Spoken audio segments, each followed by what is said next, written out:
Uma boa noite a todos. Gostaria de agradecer a presença de cada um de vocês. Eu espero que possamos aqui fazer um ambiente de troca, um ambiente onde a gente possa compartilhar conhecimento, né? Nós estamos vivendo numa situação assim que pegou todo mundo de surpresa, onde temos que lidar com situações que temos que tomar decisões rápidas, ágeis e o mais assertivo possível. Então, com a pandemia, né, que começou aí em dezembro aí em 2019 e em março foi decretada aí essa pandemia e nós começamos a ter os primeiros casos aí no Brasil, a gente ficou diante de um cenário cheio de dúvidas, né, que eu creio que todos nós temos e diante de uma interrogação gigante em relação aos testes de diagnóstico para a Covid-19. Então, pensando nisso, o LabRede viu a necessidade de colocar a sua rede, né? Colocar a rede, instruir a rede em relação aos testes que estão no mercado. Então, a gente tem dúvida em relação ao PCR, à sorologia, que aí veio com tanto de testes que laboratórios estão oferecendo, não só o LabRede, mas outros laboratórios. A gente percebe inúmeras possibilidades de cadastro, então a gente fica na dúvida, o que cadastra, quando que eu vou cadastrar, qual que é melhor teste, quando indicar determinado teste. Então, frente a isso, nós decidimos fazer esse webinar para contribuir aí e ajudar a rede nesse momento tão difícil para todos. Eu peço a vocês que vocês já estão entrando, né? Quem está com o link do Zoom vai entrar com o microfone desligado, né?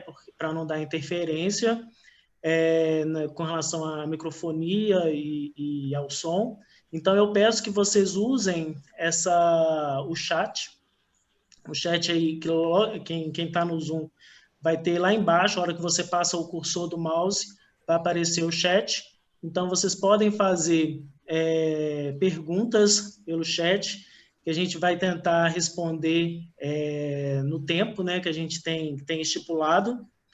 E nós teremos um momento de explanação aí da doutora Lucimar. Eu sou, como eu falei, meu nome é Leonardo Moutinho, sou supervisor técnico-científico do LabRede, responsável pela assessoria científica, e já estamos aqui há 12 anos, né? Estou aqui há 12 anos no LabRede, e estamos aí para tentar contribuir e ajudar o máximo possível. Tá. Então, nós teremos um momento aí, uma palestra da doutora Lucimar, onde já vai explanar, vai ter uma aula, e depois eu vou abrir de novo a tela para a gente responder algumas questões, tá bom? Então, agora eu passo a palavra para a doutora Lucimar, e depois a gente retorna aqui na tela. Doutora, com você. Obrigada, Léo. Então, pessoal, boa noite. Eu agradeço muito às pessoas que aceitaram o convite hoje de estar aqui presente conosco. Muitos nomes que eu vejo aqui hoje na tela, eu reconheço, fazem parte da rede, alguns colaboradores de outros locais também, que a gente também presta assistência. E, então, eu fico muito feliz, né, por vocês estarem aqui conosco. O Léo já jogou como dizer, uma bomba aqui, porque ele disse de várias situações que normalmente são de dúvida das pessoas, mas antes disso eu gostaria de fazer uma explanação geral, para que talvez até aumente um pouquinho mais essas dúvidas de todas as pessoas. Então, eu agradeço a todos, principalmente aqueles que estão até saindo da bancada agora, cansados, nessa luta que a gente tem passado diariamente para atender, liberar laudos, fazer a gestão nesse momento tão delicado, né? Então, vamos lá, deixe-me passar para compartilhamento da minha tela, para que vocês possam acompanhar.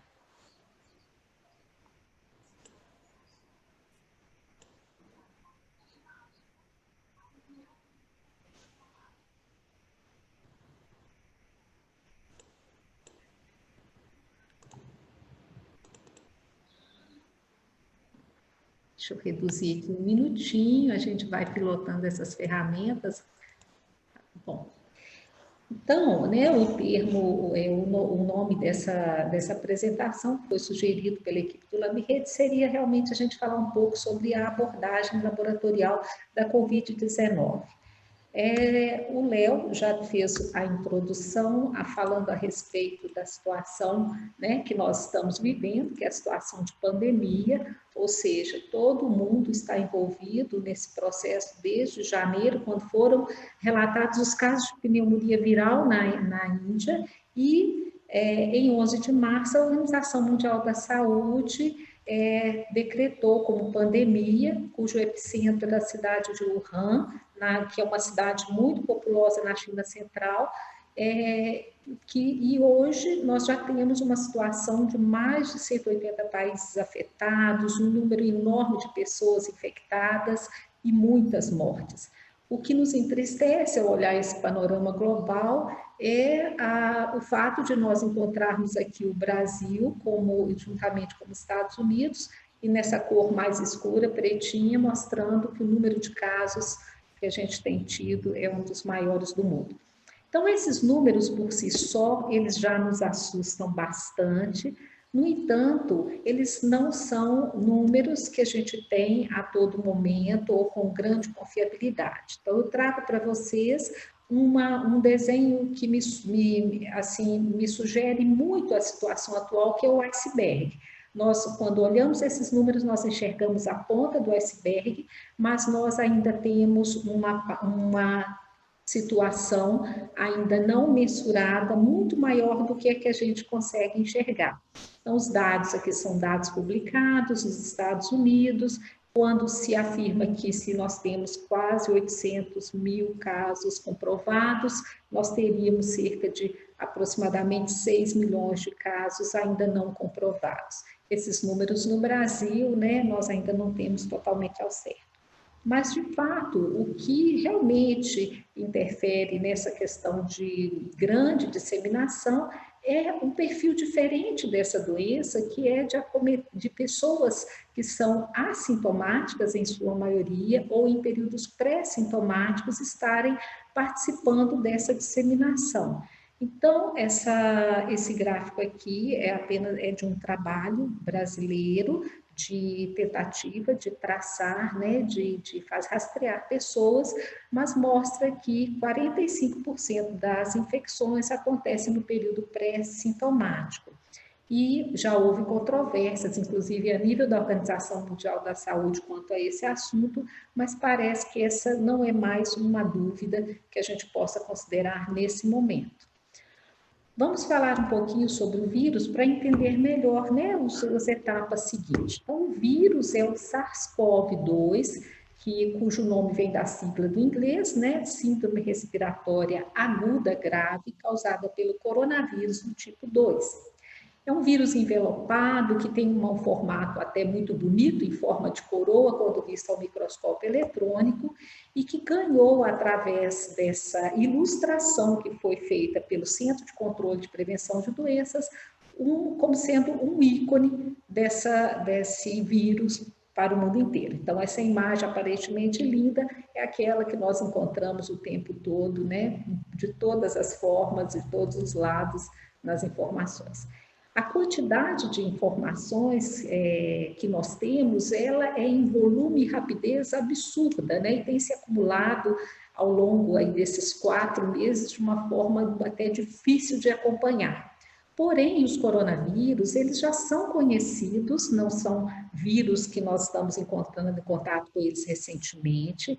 Eles foram identificados já desde a década de 60 e são vírus que causam infecções respiratórias comuns, sendo a segunda causa depois dos rinovírus, que são a primeira causa de resfriado comum. E a maioria das crianças vão entrar em contato com esse vírus, ou seja, as pessoas, de um modo geral, já tiveram contato com algum coronavírus ao longo da sua vida. São 7 os tipos de coronavírus humanos, entre eles agora a gente tem o SARS-CoV-2, mas nós já tivemos contato e de forma epidêmica com o vírus da SARS em torno de 2002, 2003, com o vírus MERS, que causa a síndrome respiratória do Oriente Médio, e agora o SARS-CoV-2. Esses vírus, ele tem uma característica muito interessante, que é a capacidade de usar de atingir uma grande diversidade de aves e mamíferos, ou seja, existe uma origem comum e existem duas linhagens, né? Os alfa e os beta coronavírus.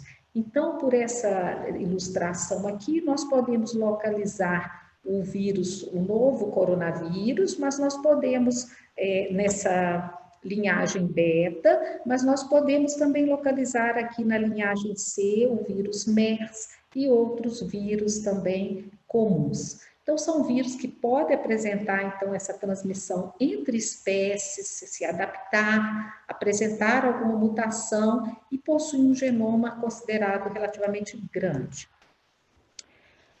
Comparativamente, eu só também a título de curiosidade ou de ilustração, eu trouxe para vocês os genomas dos 3 vírus, para que vocês possam ver, então, que os vírus SARS, MERS e o SARS-CoV apresentam regiões que são muito conservadas, que estão essas regiões OF1 aqui em azul, possuem regiões estruturais em verde, comuns, e tem proteínas acessórias, que são essas em rosinha, que são diferentes entre eles.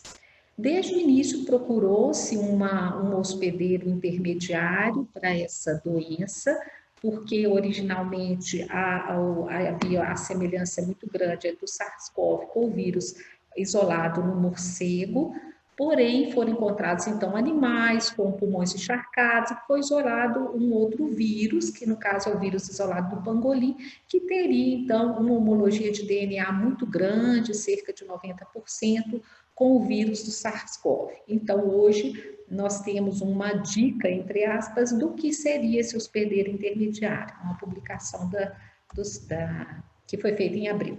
Mas o que nos interessa é a questão do RNA, né? O vírus é um vírus RNA, isso é muito importante, e eu já disse anteriormente que a anatomia do vírus tem elementos fundamentais que são utilizados, inclusive, no diagnóstico e na composição dos nossos testes, né? Então, nós temos aqui uma demonstração do vírus, do genoma de modo linear, dessas regiões que eu acabei de citar. E existem inúmeras ilustrações, até muito bonitas, aí nas publicações científicas, mas nós temos que chamar a atenção da proteína de membrana M, dessa proteína spike, o RNA ligado a uma proteína, que é a proteína M do núcleo, uma nucleoproteína, a presença de uma camada lipídica e também da proteína de envelope E.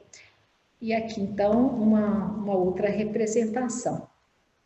Por que é importante, além dessa estrutura, para outras finalidades, é o fato de que existe uma camada lipídica muito importante envolvendo o vírus e que ajuda na entrada da célula, porém, ela é muito sensível a esses tensoativos, aos ressecamentos, o que traz para nós uma arma que todo mundo já conhece, que é a limpeza das mãos com saneantes. Bom, então vamos concentrar numa característica fundamental desse vírus, que é a proteína spike ou espícula, que ela é uma proteína que ela se liga a vários receptores que nós temos no organismo, são os receptores ACE2, receptores da enzima conversora da angiotensina, e essa ligação é uma ligação perfeita, como se fosse uma chave e uma fechadura, né?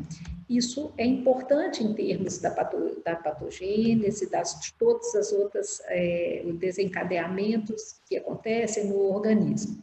Aqui é só a título de ilustração, para quem quiser verificar depois, essa questão da ligação do vírus através da proteína spike foi amplamente estudada, comparada com outro vírus SARS. Existem estudos de modelagem que explicam e definem muito bem que esse ponto é um ponto muito importante, ou seja, chave nesse processo de patogênese. Então, o vírus, ele se acopla à célula o material, através desses receptores, o material genético dele, que é RNA, vai ter ao interior da célula, não é no núcleo, mas a nível dos ribossomos, existe uma síntese proteica e, então, uma reorganização de uma estrutura viral completa que é eliminada, então, para outros tecidos, e aí começa, então, a disseminação. Uma abordagem que eu estou fazendo também bastante resumida, mas eu trago para vocês um outro dado que me chamou muita atenção com relação à agressividade desse vírus. É uma publicação que mostra, né, através dessa fotografia, que o vírus induz a célula, né, a emitir prolongamentos como se fossem pseudópodos ou dedinhos, e eles são repletos de vírus, e esse é um mecanismo que ele usa para atingir de forma mais eficiente as células adjacentes.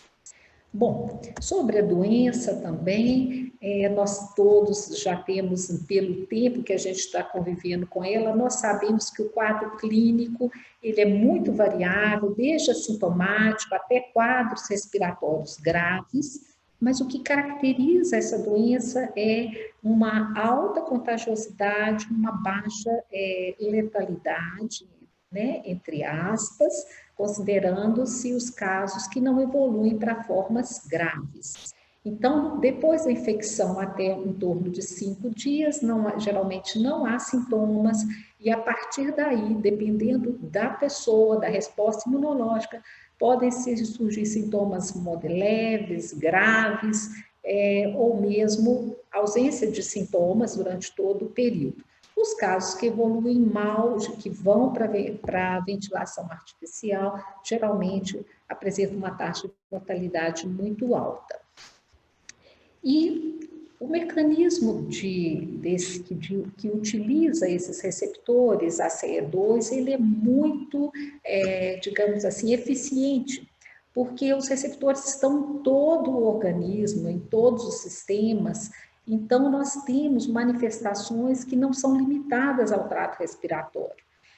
Quando nós estamos um pouco mais próximos da clínica, nós percebemos que pacientes podem se apresentar com sintomas respiratórios, mas também podem se apresentar com diarreia, por causa da presença desses receptores nos enterócitos, como cólica renal, com quadros de complicação cardíaca, miocardite, acometimentos do sistema nervoso central tem sido bastante também descrito, ou seja, uma miríade de manifestações. E o nosso Ministério da Saúde já fez até um sistema de score que envolve alguns desses sintomas, sendo os mais comuns, a gente sabe que envolvendo o trato respiratório, porém, ele coloca esse item 10, que tem o score alto, que é o contato com algum caso de Covid-19. Então, quer dizer, nós traçarmos um contato definido concretamente é muito importante. Porém, nesse momento, a doença ela está disseminada na comunidade e isso torna-se, muitas vezes, ou na maioria das vezes, algo quase impossível. Vamos, então, entrar na questão dos tipos de testes de diagnóstico. Como eu disse anteriormente, as publicações são inúmeras e a gente vai aprendendo ao longo do tempo e, em momento nenhum, qualquer registro que se faça pretende esgotar o assunto. A gente se sente até um pouquinho impotente para poder fazer algumas afirmativas e considerar isso como um fato consumado. Porém, algo que a gente tem que frisar nesse momento, nós, pessoas que estamos aqui, né, que estão aqui conosco, que são da área do diagnóstico, é o papel fundamental que o laboratório e que os profissionais da área assumiram nesse momento. Porque hoje nós participamos de todas as etapas, desde o diagnóstico, estadiamento, prognóstico, monitorização terapêutica, e estamos aqui envolvidos no preenchimento de uma lacuna muito importante, que é a questão de fornecer dados epidemiológicos. Hoje em dia, né, nós não temos dados epidemiológicos completos, existe aquele aforisma testar, testar, testar, nem sempre isso está acontecendo dessa forma, mas no momento em que nós temos testes, nós temos pessoas que somos nós da área, nós estamos, então, contribuindo de forma decisiva para todas as etapas que envolvem o combate a essa pandemia. Então, entendido que, né, a anatomia viral e a característica do vírus, que é um RNA viral, nós podemos basicamente dividir os testes em testes que nós vamos pesquisar o alvo, como alvo o RNA do vírus, o antígeno viral, as proteínas superfície, ou a resposta do organismo, que seriam os anticorpos. Então, nós temos esses testes que envolvem a biologia molecular, direcionados a detectar a infecção, uma fase de replicação viral, e nós temos os testes de anticorpos que vão ser direcionados para a resposta imunológica. Eu vou usar dessa figura, que tem sido também muito divulgada por quem está atento aí na área, que é a dinâmica da infecção. Nesse momento, eu chamo a atenção de vocês para algo que eu acho que é importante, que é entender esse tempo, essa evolução da doença, porém, não trabalhar com esses dados como um conhecimento, ele é como conhecimento teórico e não como conhecimento definitivo, e não existem fases estanques, termina uma, começa outra. A gente que está um pouco na assessoria sabe da complicação que é quando a gente fecha os olhos para essa divisão de uma forma assim muito rígida e não está atento a essa possibilidade de mudança contínua entre as fases. Bom, mas a exposição ao vírus ocorre em um determinado momento e até que se manifestem os sintomas, é muito difícil que exista o isolamento viral, embora já existam exames que possam dar uma detecção do material genético cerca até de 1 ou 2 dias antes. O próprio PCR é dito que poderia trabalhar dessa forma. Porém, a detecção do vírus é feita nesse período inicial da primeira semana e até a segunda semana, e a partir então da segunda semana nós temos uma ampla possibilidade de diagnóstico através da resposta do organismo, quando ela existe, produzindo anticorpos de várias categorias, IgG, IgA, IgM, enfim, são as etapas que a gente tem que percorrer para fazer o diagnóstico da infecção. O padrão ouro, felizmente nós temos um padrão ouro, que é o teste molecular, que é o RT-PCR, que é uma reação em cadeia de polimerase com transcrição reversa, que é o nosso padrão ouro para o diagnóstico na fase de replicação nativa. Nós podemos, então, detectar esse vírus, como eu disse anteriormente, no período que vai em torno até de 10, 12 dias, mas de uma forma ideal, a maior carga viral ficaria em torno de 3 a 7 dias. Existe uma publicação de um grupo francês que tenta dar uma aproximação desses tempos baseados na gravidade das doenças. E aí, nesse gráfico, nós vemos que existe um período, então, desde o dia 0, um pouquinho antes, até em torno de 6 a 15 dias, que todas as apresentações nós podemos ter achados consistentes de detecção do RNA viral. Porém, a partir da segunda semana, a carga viral pode ser detectada de forma intermitente. Ou seja, nós já não podemos predizer mais se o PCR será um exame absolutamente indicado, embora nós possamos ter um exame positivo e até por tempo muito prolongado. Embora esse slide fale a respeito de casos graves, mostrando aqui um prolongamento de detecção, na prática nós encontramos também pessoas quase assintomáticas ainda com exames positivos por tempo mais prolongado. Então, o teste do PCR idealmente deve ser pedido para pessoas com sintomas na fase aguda, do 4º ao 6º dia de início, até em torno do 10º dia. tem sido usado por várias empresas para marcar o retorno ao trabalho, principalmente por alguns profissionais de saúde. E tem tido essa indicação que eu gostei outro dia, vendo uma live, a pessoa disse, vai que. O vai que significa pacientes que têm sorologia positiva, assintomáticos, naquele voo cego e que às vezes se pede também o PCR. Nós temos, então, a possibilidade de trabalhar com vários materiais, né? Esses materiais biológicos, essas amostras, têm sensibilidades diferentes. A sensibilidade do suave de nasofaringe em torno de 63%, orofaringe em torno de 30%.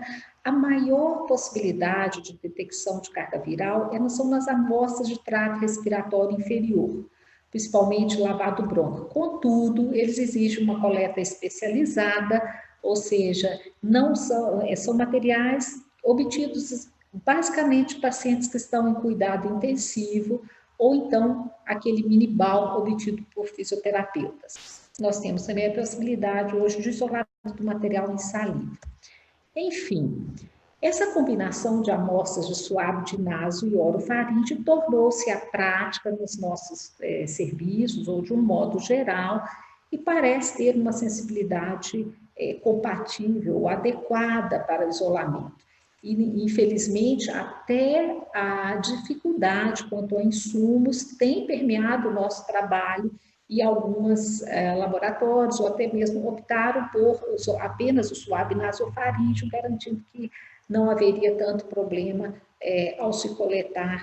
ao deixar-se de coletar o orofaríngeo associado. Bom, a reação em cadeia da polimerase, é importante a gente frisar apenas um dado que, apesar de estar no conhecimento geral, é fundamental saber que o vírus, ele é um vírus RNA de fita simples. E nesse processo de detecção, nessa metodologia, ele é convertido em um DNA de fita dupla, usando uma enzima, que isso é o que define o nome de transcrição reversa. Nós temos o resultado, então, da PCR definido em detectado ou não detectado. O processo envolve uma análise quantitativa de fluorescência e, nesse caso, a gente chama de Cycle Threshold, ou CT, e esse CT ele é inversamente proporcional à detecção. Geralmente, quanto menor o número de CT obtido, maior foi a possibilidade de amplificação do gene-alvo, então, maior expressão. Normalmente em torno de 40, 45, né, o que tem visto para definição desses níveis de corte.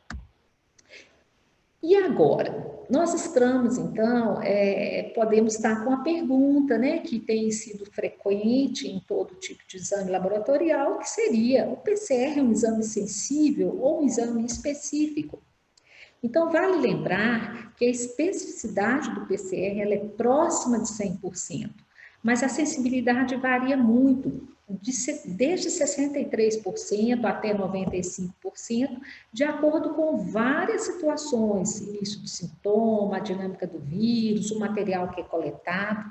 Então, para que a gente possa dizer que nós temos um teste de PCR com uma sensibilidade muito boa, próxima a 95%, é preciso que o exame tenha sido feito com a técnica correta, a conservação adequada, colhido no período indicado, para que a gente possa, então, ter uma maior utilidade. Então, além desse conceito básico, né, de sensibilidade e especificidade que eu trouxe através do exame de PCR, eu gostaria de voltar ao conceito teórico, porque eu acho muito importante depois a gente não ter dúvida quando fala dos testes de anticorpos. Então, quando eu digo que o exame é muito sensível, eu digo que ele é capaz de identificar corretamente as pessoas que possuem a doença. Então, um exame que seria 100% sensível, que praticamente é muito difícil, ele não tem resultado falso negativo. Nós precisamos de um resultado muito sensível quando nós trabalhamos com uma população sem sintomas. E nós precisamos de testes muito específicos que sejam capazes de identificar os indivíduos que são realmente negativos, indivíduos negativos verdadeiros no meio das pessoas que estão sadias. Então, o exame específico, ele não tem falso positivo. E aí é o que a gente precisa de um modo fundamental quando nós trabalhamos com populações que têm uma baixa prevalência da doença. Então, vou só introduzir esse assunto porque nós temos sensibilidade analítica também, né? Todos nós, bancada, sabemos disso.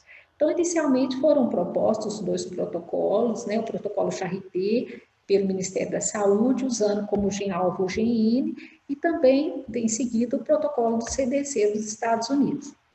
A sensibilidade analítica do PCR, ela corresponde ao limite de detecção de X cópias por ml. Então, nós temos isso.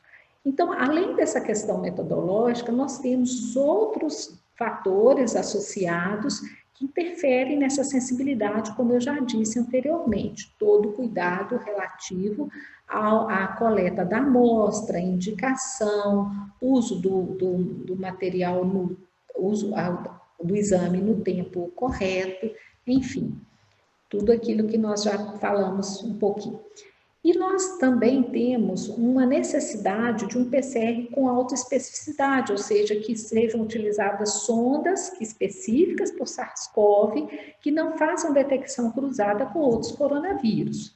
Parece que o teste pode nos garantir isso de um modo geral, mas quando a gente vai para a literatura e faz avaliação, né, estuda algumas publicações, a gente percebe que é preciso ficar atento também aos testes de PCR, porque eles podem apresentar sensibilidades, ou seja, desempenho variável entre eles, semelhante, porém nem todos iguais.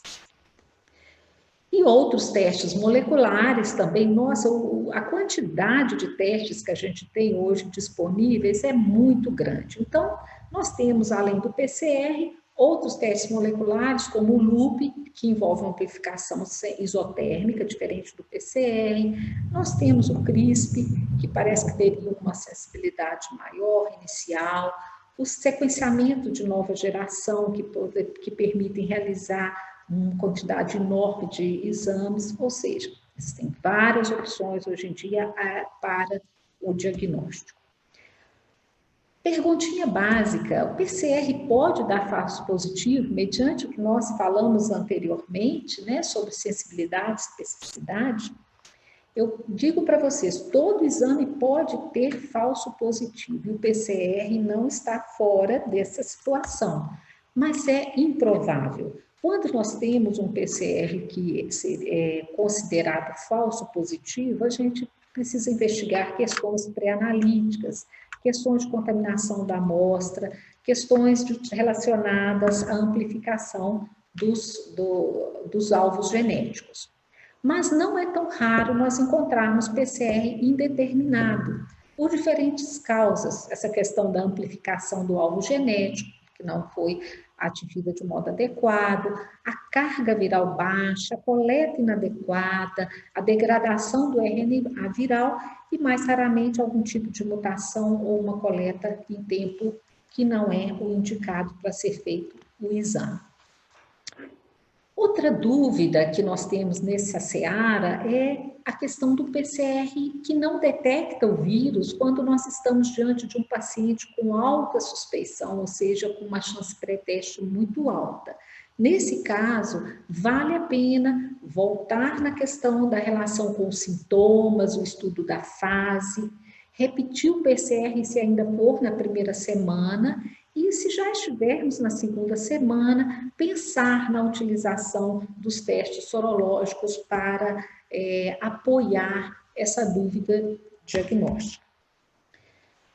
Como eu disse anteriormente, nós temos a possibilidade, né, considerando o vírus, a detecção do RNA, a detecção testes que detectam antígenos, não são novidades para nós. Nós temos testes para dengue, para algumas doenças, outras doenças, inclusive infecciosas.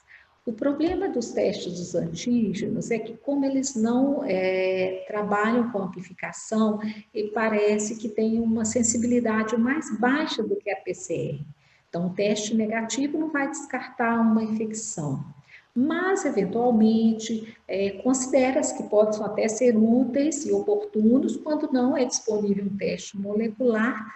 Mas, na minha visão, o mais importante com relação ao teste do antígeno é a interpretação cautelosa do resultado negativo com base no julgamento clínico.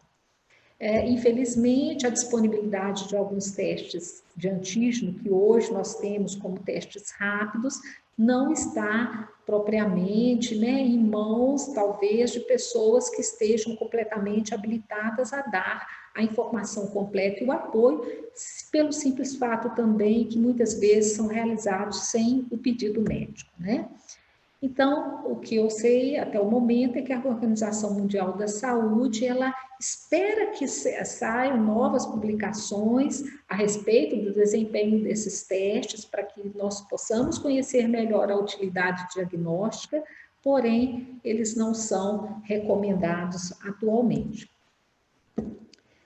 E os testes de anticorpos, No momento, nós temos um grande número de possibilidades de testes de anticorpos e nós estamos, desde o início da pandemia, envolvidos com uma classe de teste que foi introduzida, que são os testes rápidos.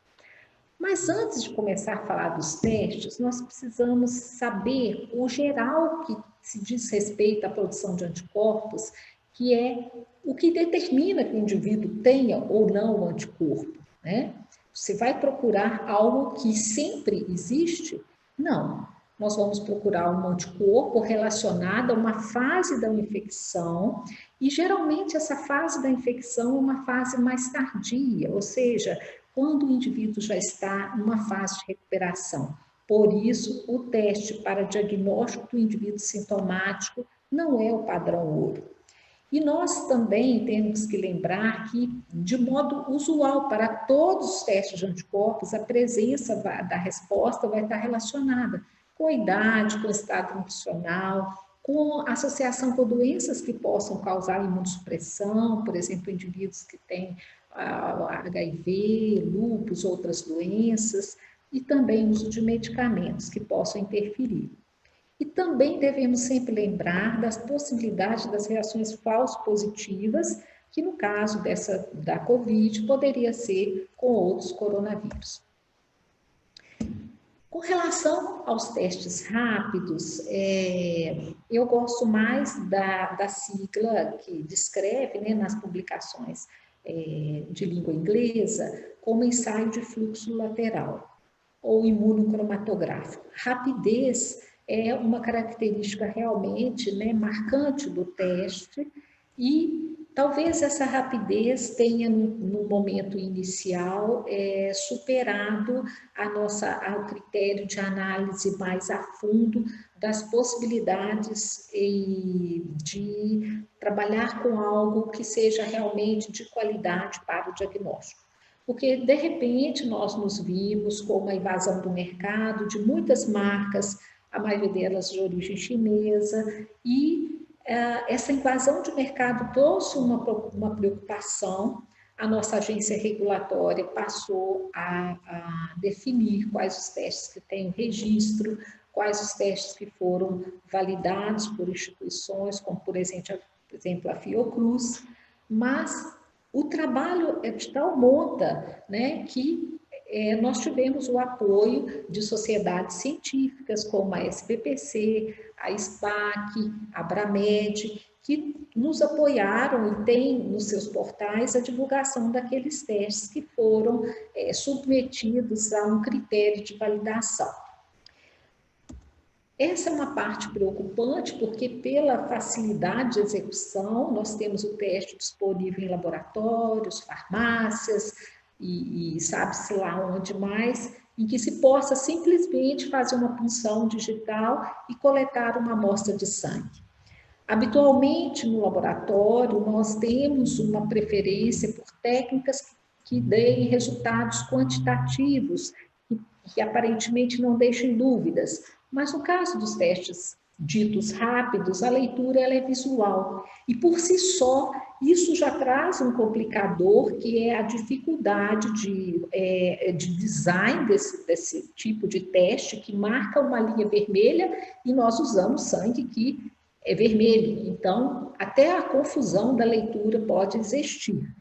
De modo que já existem trabalhos publicados que o recomendado é a coleta do sangue, a centrifugação, a separação e daí a realização do teste. Então, isso tudo está envolvido na acurácia diagnóstica de um teste rápido. Mas vamos falar um pouquinho da validação, porque todos nós, sejamos de laboratório ou leigos, já vimos publicações desse tipo.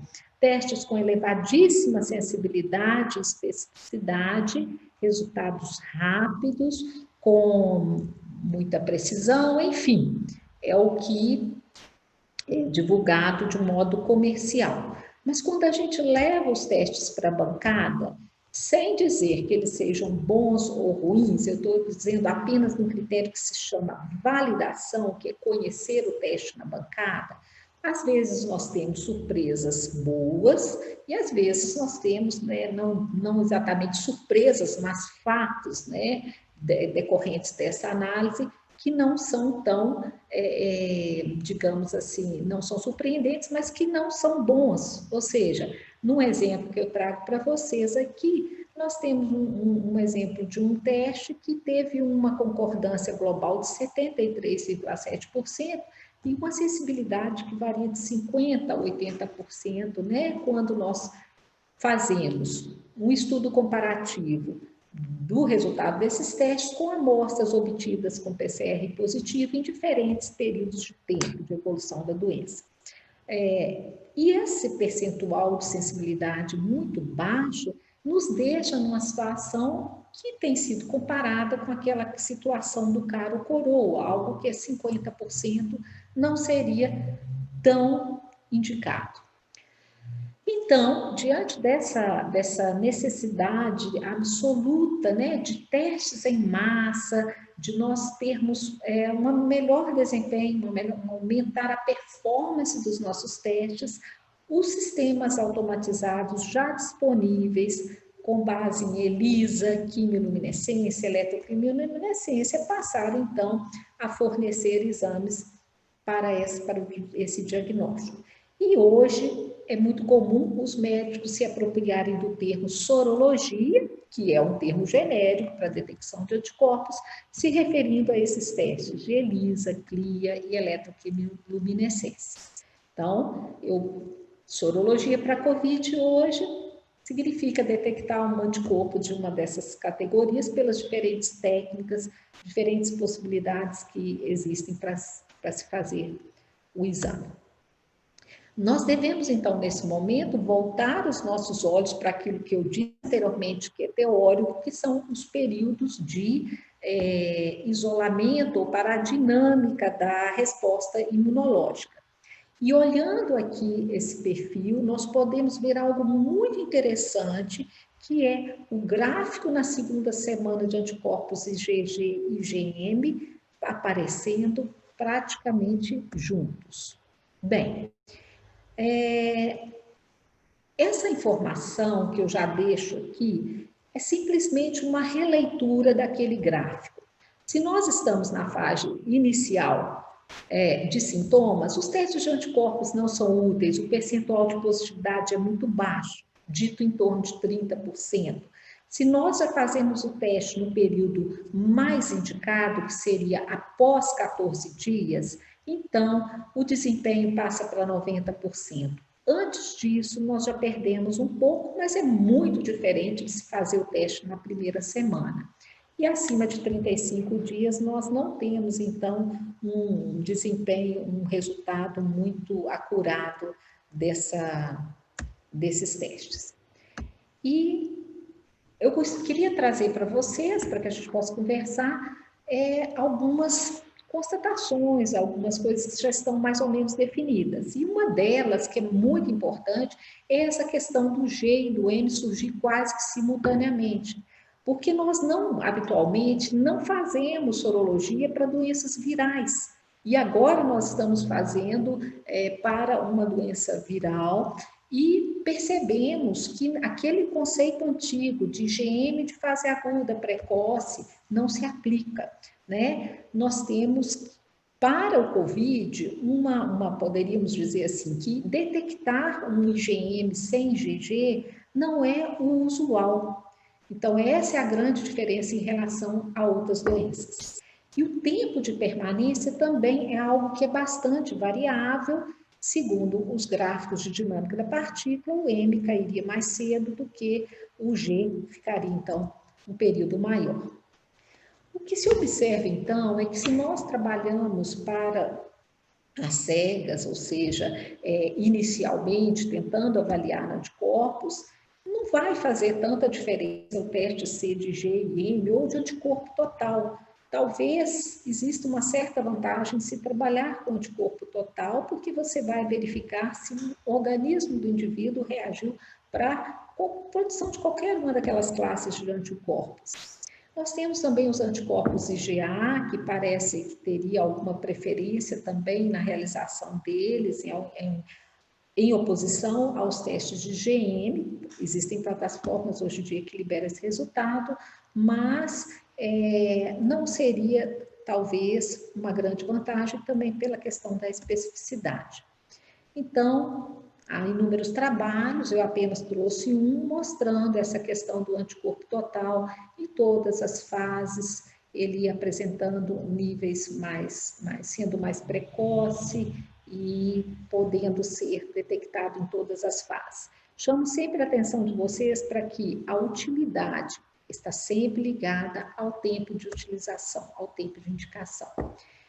Então, como essa questão do IgM, ela tornou-se um problema, ou seja, a possibilidade de você ter falso positivo para o IgM, principalmente quando você, por ser o tipo de anticorpo que é, pela estrutura molecular, pela possibilidade de reações inespecíficas, no Brasil, nós não temos protocolos ainda, indicações de uso, como nós temos para outras doenças. Mas nos Estados Unidos já há publicações com uma sugestão que é cientificamente bastante interessante, que é a utilização do algoritmo ortogonal, ou seja, o teste ser repetido num outro teste com formato ou antígeno diferente. E isso é verdadeiro quando nós examinamos esse quadro, que nós falamos em valor preditivo positivo, que é algo diferente de resultado e envolve conceitos de sensibilidade, especificidade e prevalência da doença. Então, considerando aquela prevalência ali de 5%, nós saímos com a utilização de 2 testes de 48,6% para 94,5%.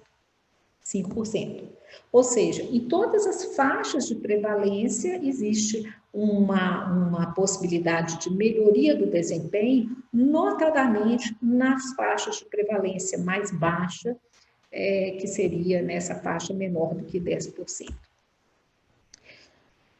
Bom, outra afirmação para a gente talvez até discutir mais tarde é que resultados sorológicos, então, no início da infecção, não garante segurança nenhuma sobre presença ou ausência de infecção atual ou prévia pelo SARS-CoV-2. E muito importante, e já sabido, é que algumas pessoas nem vão desenvolver anticorpos detectáveis. E em outras é possível que esses anticorpos tenham existido e reduzido para níveis até indetectáveis. E por isso, né, nós precisamos agregar aos nossos resultados conhecimentos que às vezes não dependem exatamente de nós nesse momento, ou que nós não temos conhecimento absoluto, como a prevalência. Porque se nós estamos lidando com sensibilidade, especificidade, possibilidade de falso positivo ou falso negativo, a falta de dados de prevalência vai comprometer essa interpretação, porque nós não vamos poder falar na chance do teste, na verdadeira chance do teste ser um verdadeiro positivo, ou seja, o valor preditivo positivo ou negativo do resultado. Para se ter isso, além da questão da sensibilidade e especificidade do teste, que é algo que já está mais na nossa seara, né, na nossa análise, nós vamos então precisar dessa prevalência e se nós considerarmos a pessoa, esse valor preditivo positivo vai ser tanto maior se a chance pré-teste dele for maior. O CDC disponibiliza calculadoras que quem tiver interesse pode utilizar para fazer esses cálculos, né? O valor preditivo positivo é a probabilidade da doença na pessoa com o exame positivo. E o valor preditivo negativo é a probabilidade de não ter a doença se o resultado for negativo. Ora, somente com o resultado na mão, nós não podemos chegar para a pessoa e falar com ela em termos de chance de ter positivo ou negativo, apenas baseado no exame. Por isso, outras corroborações são extremamente importantes e por isso o papel do setor de diagnóstico, das pessoas que estão na área, que são competentes e que sabem como que essas coisas funcionam. Existe, então, foi publicado um artigo, para quem quiser ler um pouco mais, que é da Sociedade Americana de Microbiologia, que mostra, né, o quanto, né, nós podemos... ela demonstra, através desse algoritmo, desse nomograma de Farga, através do teorema de Bayes, o quanto que muda a chance, a probabilidade pós-teste, quando nós temos uma probabilidade pré-teste definida, e nós temos um conhecimento da razão de verossimilhança, que é baseada numa fórmula, tanto para resultados positivos como negativos, que envolve sensibilidade, especificidade e prevalência. Bom, além dessa questão toda que eu falei com vocês, nós temos algo que é fundamental na área, que é a diferença entre resultados obtidos em plataformas diferentes, né? Essa questão, né, voltando para o nosso, digamos assim, para a nossa bancada, nós temos, então, testes que, mesmo realizados em tempos diferentes em relação ao início dos sintomas, podem apresentar diferenças no seu desempenho. Então, nós temos aqui um comparativo, um trabalho que comparou CLIA com ELISA, e, de um modo geral, nós não temos, assim... Nós temos alguma diferença favorável, talvez a quimiluminescência, porém, é muito importante verificar essa questão da sensibilidade ao longo do tempo, para que a gente guarde que, embora nós estejamos trabalhando como teste de alto desempenho, digamos assim, como eu vi outro dia um médico se referindo a eles, testes de alta performance sorológicos, nós podemos ter uma acurácia muito baixa com a utilização do teste no período em que ele não é indicado. Vejam vocês aqui que nós temos variando de 30%, 47% até 93%. Então, o teste bem indicado no período correto, após 14 dias do início dos sintomas, poderá nos trazer a resposta que talvez estejamos procurando naquele caso.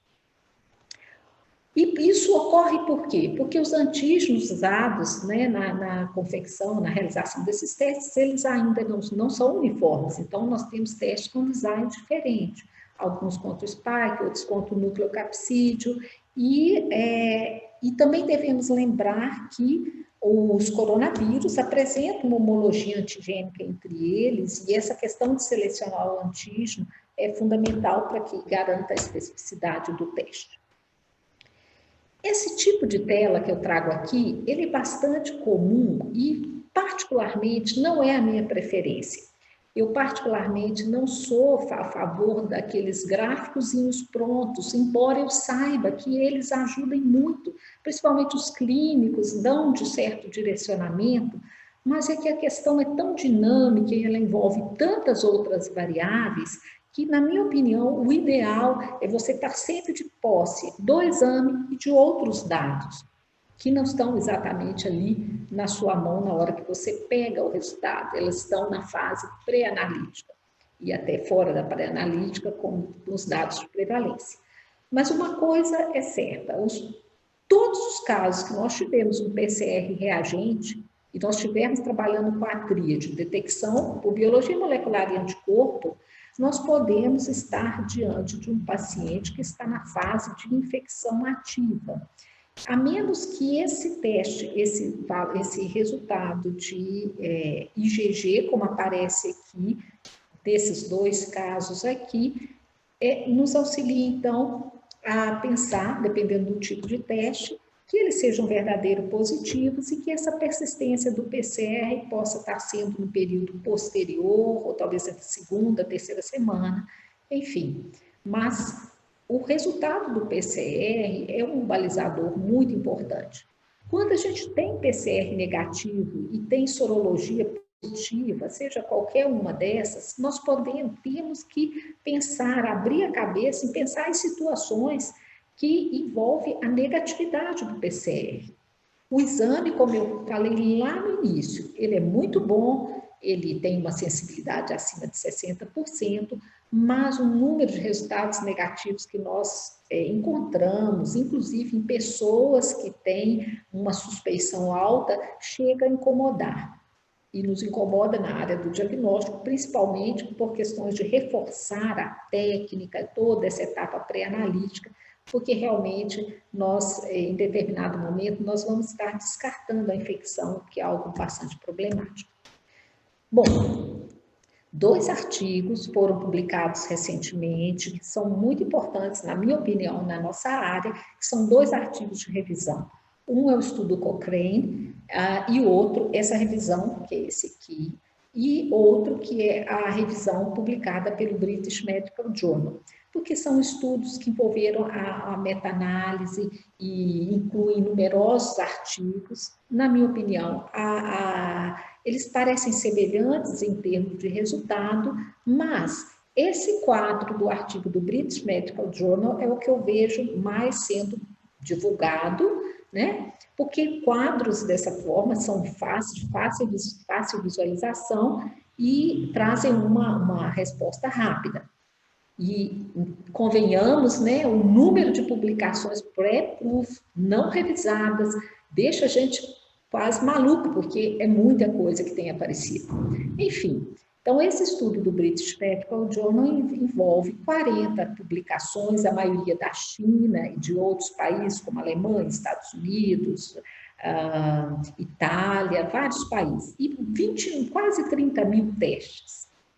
E os ensaios que foram analisados, quanto a diferentes características, foram os ensaios de ELISA, o fluxo lateral, o rápido e os quimiluminescentes. Então, esse tipo de demonstração aqui, para pacientes com COVID e pacientes sem COVID, rapidamente nos leva a entender que os testes de ELISA, quimiluminescência e fluxo lateral para pacientes sem COVID fornecem resultados verdadeiros e resultados falsos num percentual muito baixo. Mas quando os pacientes têm COVID, e importantíssimo, considerando essa prevalência de 10%, nós temos um desempenho variável. Quem perde nesse estudo são os ensaios rápidos do fluxo lateral, e o estudo culmina por dizer que os dados existentes suportam as evidências a evidência de que não deveríamos usar mais testes point of care. Eu só quero dizer para vocês que, investigando um pouquinho mais a carta ao editor que existe com relação às cartas, né, as observações que foram feitas desse estudo, há algumas controvérsias, porque incluíram estudos que teriam uma sensibilidade de 18%, é aquela coisa, né, gente, do pé na geladeira e o pé no vulcão. Então, existiu esse questionamento de estarem arrolados dados que são muito amplamente divergentes. Enfim, acredito que são publicações muito respeitadas, que os estudos de meta-análise seguem determinadas sequências padronizadas e que, para que eles sejam publicados, e eu acho que tem que ser levado em consideração essa comparativa dos testes, que é o que nós temos hoje. Bom, então, resumindo, as indicações para o teste sorológico não são tão amplas. Elas são basicamente, quando utilizamos os testes para apoiar um indivíduo que tem uma suspeita aguda de Covid, de fase aguda da infecção, mas que o teste molecular falhou na detecção do vírus, nós estamos diante de uma avaliação individual da imunidade de uma pessoa, é uma aplicação, e principalmente nas pesquisas de soroprevalência com relação à saúde pública. Agora, a seara mais confusa, e ainda com menos respostas, é a questão da imunidade. Se a imunidade ela é garantida por esse tipo de teste, é possível um teste de PCR detectar o vírus e a pessoa depois não ter anticorpos depois de vários dias? Claro que sim. Isso poderia ser, inicialmente, por uma limitação do teste, de um ponto de corte que foi definido, por uma característica de imunidade do indivíduo, mas nós temos artigos que já demonstraram que os níveis de anticorpos apresentam um declínio, principalmente nas pessoas assintomáticas, que seria um tempo mais curto, ou seja, depois de 8 semanas nessa publicação, os anticorpos neutralizantes, que são aqueles que nos interessam, já poderiam ter caído em cerca de 80%. Mas, para nossa alegria, estudos que envolvendo o vírus SARS já demonstraram que muitas pessoas não eram totalmente dependentes dessa resposta de anticorpos. Ou seja, a ativação dos mecanismos de defesa celular levavam à obtenção de alguma imunidade, de algum efeito protetor, mesmo nos indivíduos que não desenvolviam anticorpos. E esse trabalho é muito interessante porque ele mostra que foi possível encontrar as pessoas com títulos que não têm títulos altos de anticorpos, mas que poderiam, através da imunidade celular, apresentar uma resposta. Pessoal, deixa eu verificar aqui se houve algum problema na bateria. Um minutinho.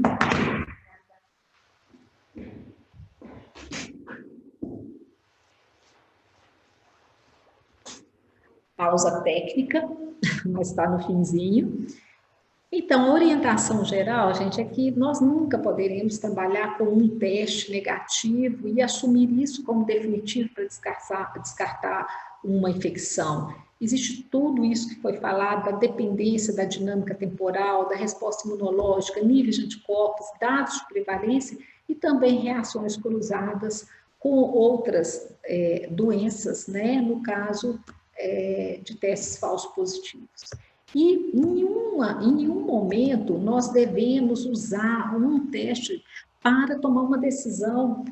E isso é muito complicado, porque, apesar de eu dizer isso, na prática, nós estamos vendo decisões envolvendo o trabalho, decisões pessoais envolvendo a vida familiar, inclusive, baseada nos testes sorológicos.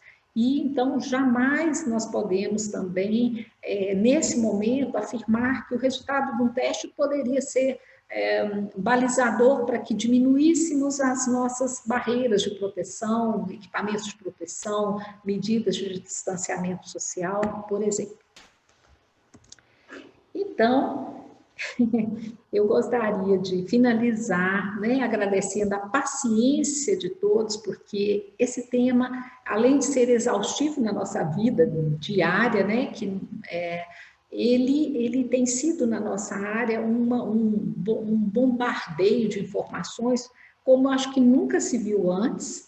Normalmente, essa sequência que é da evidência, análise, síntese, até chegar na enumeração, que é a descrição dos fatos que podem ser apresentados, tem sido totalmente atrapalhada, ou seja, muito se tem publicado, isso é muito bom, mas às vezes nós estamos repetindo alguma coisa, e até peço desculpa a você se em algum momento eu fiz isso, baseando em artigos que ainda não estão totalmente, digamos assim, não apresentaram uma validação completa, não foram revistos por pares, né? E acho que para mim, o mais importante no bom mineirês é falar essa frase do Guimarães Rosa, que eu sei que nada sei, mas estou desconfiando de muita coisa, e muita coisa a gente vai ter que esperar no futuro próximo para poder esclarecer bem. Obrigada.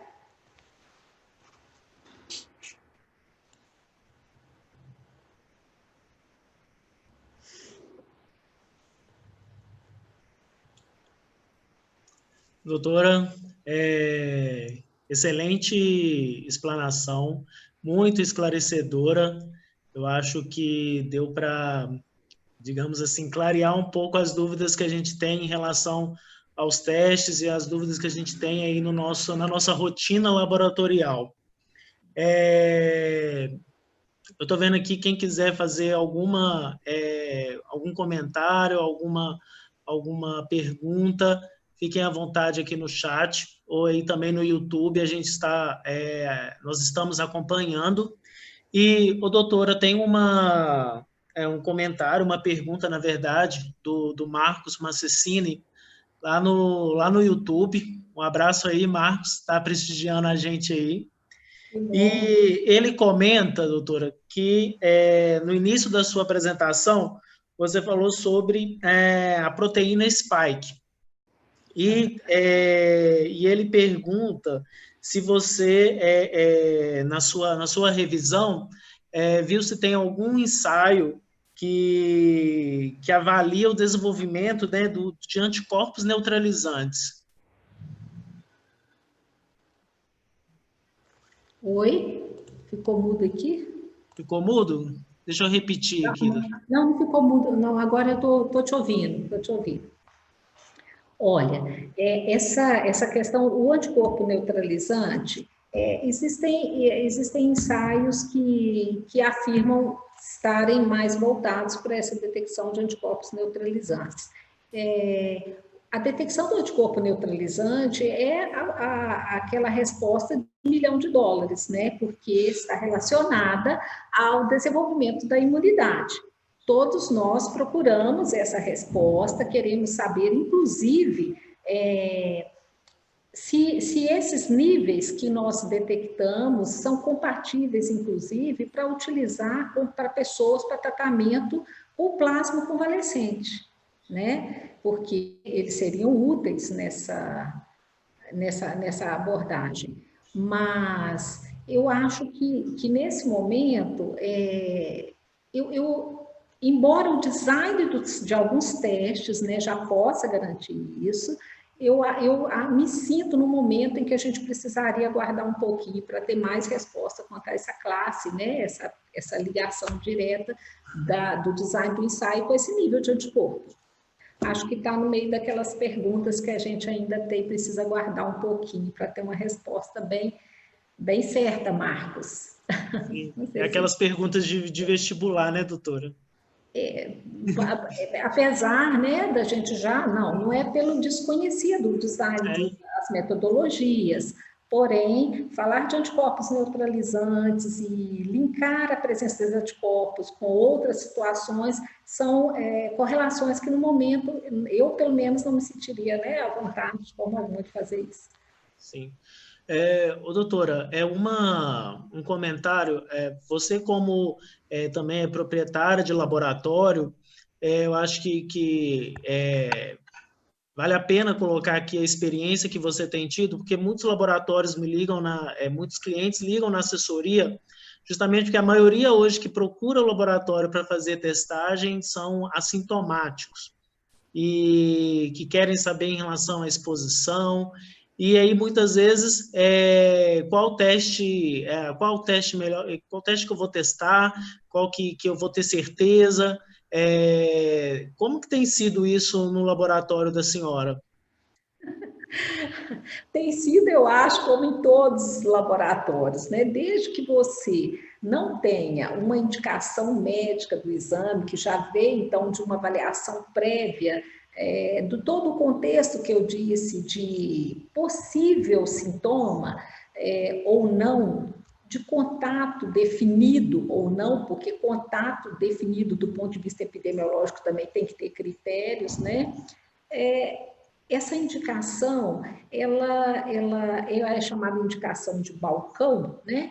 Ela envolve, no momento, uma preferência para os testes sorológicos, né? Mas, realmente, a gente fica um pouco limitado, porque, muitas vezes, a pessoa, pela autonomia que existe hoje de se prescrever o exame, ela já chega para você com a afirmativa. Eu quero um teste porque eu já fiz outro, eu fiz ali na farmácia, eu fiz em algum local que deu positivo. Então, aí a situação muda de figura. Se for uma indicação de balcão, né, fica complicado, né? Você precisa de ter elementos para poder indicar bem. Então, eu falo que hoje em dia, o maior tempo que a gente tem destinado é para conversar com as pessoas. Normalmente, em cada teste, envolve basicamente uma conversa para saber o que a pessoa precisa, qual é a necessidade, de outra forma, não sei se eu estou respondendo diretamente, mas assim, muitas vezes a gente faz um PCR, o PCR ele dá reagente, era uma pessoa dita assintomática, volta o resultado para a pessoa e pergunto, você teve algum sintoma, alguma coisa? A pessoa informa, eu tive no dia tal, uma leve dor de garganta, algum sintoma, que às vezes a pessoa não valorizou, tá? Então, temos todo tipo de possibilidade. Situação, né?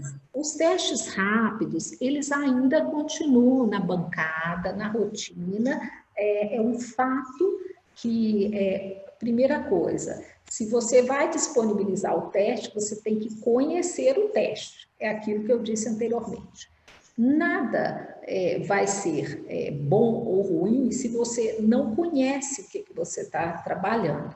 Então, é preciso que ele seja validado, que você saiba a sensibilidade, pelo menos a questão analítica, né, do desempenho dele, e que você, juntamente com isso, agregue outros dados.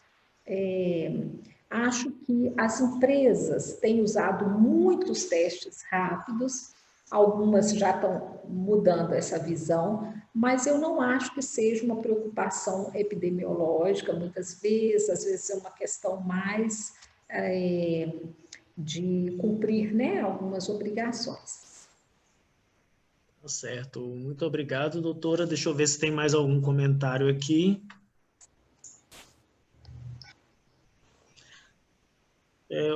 Doutora, na sua explanação, você chegou a comentar a questão de falso positivo, reações cruzadas com outros coronavírus. Você tem visto reações cruzadas com algum outro micro-organismo, outra virose? Na sua revisão, você viu mais alguma interferência? Não, é descrito, né, interferência com dengue, citomegalovírus, influenza, porém, eu acho que eu não estou vendo, porque eu também não estou pesquisando, eu acho que a gente, nas validações que foram conduzidas pelas entidades, um dos critérios era usar amostras negativas do período pré-doença, ou seja, anteriores a novembro, e também com critérios de negatividade para alguns desses parâmetros, né, do ponto de vista das reações cruzadas com dengue, hepatite, citomegalovírus.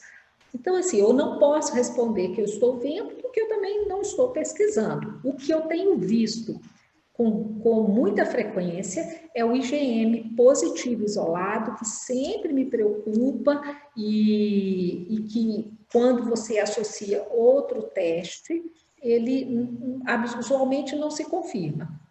Não se confirma com outro teste. Embora, mesmo nos testes sorológicos, pela minha revisão, eu tenha visto que existem variações. Você pode estar trabalhando com plataformas diferentes, sorologia, e encontrar diferenças de resultado pelo desenho dos testes. Uhum. E essa variação pode ser até mesmo a questão da sensibilidade, assim, do limite de detecção. A possibilidade, assim, um ensaio consegue detectar uma quantidade de anticorpo e essa diferença de limite de quantificação também pode interferir nessas variações entre plataformas, né, doutor? Sim, pode ser por limite de detecção e também pode ser por questão do tipo de antígeno que está sendo utilizado. São ensaios diferentes, poderiam estar dando respostas diferentes. Né? O que mais me chama a atenção é aquela questão da gente se apoiar muito no teste de PCR, mas também esquecer que, do ponto de vista técnico, eles também têm diferenças, né? Diferenças analíticas. Uhum. Tem mais um comentário aqui, doutora, da Ana Paula, e ela faz o seguinte comentário. Aqueles que não têm sintomas e também não foram expostos. Ela escuta isso muito no laboratório, que o paciente quer fazer o exame para ficar tranquilo. Como orientar nesse caso? Com certeza, Ana Paula, isso é o discurso mais comum, eu quero ficar tranquilo. Então, eu não sei em que, mas a recomendação primeira é treinar todas as atendentes quanto à questão do negativo. Né? O negativo não vai excluir em nenhum teste essa situação. Mesmo porque isso sem falar da questão da prevalência, né? Usualmente, a gente fornece até um termo de consentimento esclarecido para aquelas pessoas que estão fazendo o teste no modelo autoteste, porque que ela sabe que o resultado negativo ele não exclui. E sempre recomendar, olha, esse teste, se for positivo, nós ainda temos um leque de avaliação, mas se for negativo, não afasta a doença. Porque o assintomático, eu acho que é o que está dominando, né, a nossa rotina do laboratório. O assintomático tem vindo buscar esses exames. Então, você perguntou, ouvimos, como orientar? Orientar dessa forma. Olha, se o seu resultado está negativo, continue com as medidas de precaução, nada diferente. Sim. Vida normal. Doutora, tem mais um comentário aqui do Nilson. Ele faz o seguinte comentário. Testes sorológicos seriados ou protocolo dos testes usando dupla testagem ou dupla metodologia que ele está falando, poderiam trazer maior segurança? Sim, com certeza. Principalmente se nós temos, isso já ocorre, né, para outras doenças, né? Por exemplo, hoje a gente trabalha isso a nível do HIV, isso já existe. Ainda nós não temos essa obrigatoriedade, mas sempre que a gente tem um teste diferente, a gente trabalha com 2 testes, nós melhoramos. Isso foi definido por aquele trabalho que eu mostrei para vocês, melhora a possibilidade de a gente ter menos resultados falso positivos ou falso negativos, né? Certo. Deixa eu ver mais algum aqui.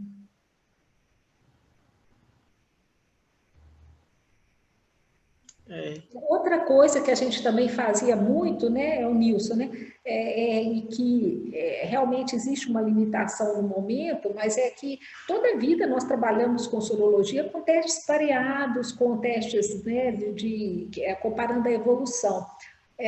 Isso também é possível, né, a gente usar amostras pareadas, a gente documentar um aumento do título para poder apoiar o diagnóstico, isso já está previsto. O problema é que nem sempre, então, essas amostras estão disponíveis. E, por outro lado, né, agora, recentemente, que nós temos os ensaios liberados pela ANS para que haja cobertura dos planos de saúde, então é possível que um maior número de pessoas com indicação venha a possibilidade de realizar os exames. Mas até mesmo esses critérios, né, são impeditivos, às vezes, de se fazer o teste. Uhum. Doutora, tem uma pergunta aqui muito interessante da Luizane, está aqui nos prestigiando. Um abraço aí, Luizane. A Luizane é a maior fornecedora de artigos científicos. Obrigada, Luizane. Até o último momento, ela está firme aí, munindo todo mundo com todas as informações disponíveis. Obrigada. Ela faz o seguinte comentário. O que você acha de não levarmos em conta o IgM em nenhuma situação? Só IgG ou total? Eu acho que essa pergunta, boa pergunta, em si já traz a resposta. Então, eu acredito que realmente documentar a infecção, eu acho que tem tudo a ver como documentar a conversão do IgG. O anticorpo total, pelo método, né? Hoje nós podemos fazer por eletroquimiluminescência, que tem um desempenho bom. Se positivo, nós não estamos falando de qual classe de anticorpo, mas nós podemos pegar esses resultados com todas as informações disponíveis naquele caso e, posteriormente, até documentar efetivamente essa conversão para o IgG. Eu ficaria nessa, né, Luizane? Se a gente pudesse escolher o melhor dos mundos, a gente chega lá. Doutora, mas o pessoal está fazendo algumas perguntas aqui, mas a gente tem que lembrar do nosso tempo, já extrapolamos um pouco, mas eu vou fazer uma outra pergunta de uma pessoa que está aqui assistindo, da Viviane Brito. Ela coloca assim, doutora, muitos pacientes perguntam se devem repetir o teste PCR após 14 dias de isolamento. Ou seja, o paciente testou positivo e aí ele ficou em isolamento 12 dias. Existe tem alguma recomendação de fazer um novo teste para ver se essa carga negativou? Bem, Viviane, com 14 dias, nós já estamos aproximando do período mais tardio de resposta de anticorpos. Então, eu digo o seguinte, isso tem muito a ver com a situação, porque na prática a gente sabe que a situação que envolve a pessoa define também a conduta. Então, vamos falar só da parte dos exames. Eu faria um teste de anticorpos, não faria o PCR nesse momento, depois de 14 dias. Eu espero que essa pessoa tenha respondido com a produção de anticorpos. Mas, contudo, se eu fizer um PCR e eu detectar o vírus, eu vou continuar com aquela questão. Essa pessoa, ela está infectante ainda? Porque tem sido descrito que depois de 14 dias, essas partículas virais, elas não são mais infectantes. Então, o ideal seria realmente ter a dosagem de anticorpos, porque a gente presume que essa pessoa tem respondido do organismo com a produção de anticorpos e que isso nos traria um pouco mais de tranquilidade. Eu mesma acompanhei o caso de pessoa assintomática que fez o teste, com 14 dias o PCR ainda estava positivo, com 20 dias ele deu indeterminado e 25 dias, ou seja, entra naquele trabalho que eu mostrei para vocês, que é a detecção intermitente, com cargas virais mais baixas, mas que é possível detectar. Então, na clínica, os ingredientes são muitos. Por exemplo, se essa pessoa que está fazendo o teste com 14 dias, ela tem uma situação específica, que ele é positivo, ele é uma pessoa da área da saúde, vai retornar ao trabalho, pode ser que esse critério tenha algum valor para se esperar mais algum tempo, uma vez que ela não tenha produzido anticorpos. E quem sabe essa pessoa nem virá produzir anticorpos, né? É um caso a ser acompanhado. Caso ela não produza anticorpos, mas o PCR, então, torne-se negativo, acho que ficaria absolutamente tranquilo. E é assim que é a vida real. Nós temos pessoas que estão com crianças, bebezinhos dentro de casa e que morrem de medo, né? Porque tem uma família, pessoas que retornam ao trabalho, que vão dar o plantão.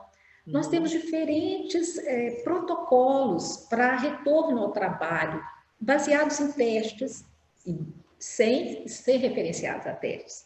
Nós temos, por exemplo, critérios de 72 horas sem sintomas, depois de 7 dias de afastamento do trabalho. Isso pela impossibilidade que a gente tem de estar realizando, né, esses exames em todas as pessoas. mas que seria, na minha opinião, ideal. Sim. Doutora, aí só mais uma pergunta aqui da doutora Cristina, que está também nos prestigiando. Um abraço, Cristina. A doutora pergunta: pacientes assintomáticos, com sorologia com positiva ali perto do cutoff, ela coloca até assim, com índice próximo a 1, teria indicação de PCR? Pois é, Cristina. Então, esse é um valor muito próximo, né? É aquele valor que deixa dúvida. Eu não vou responder por mim mesmo, mas eu recomendo que as pessoas assistam a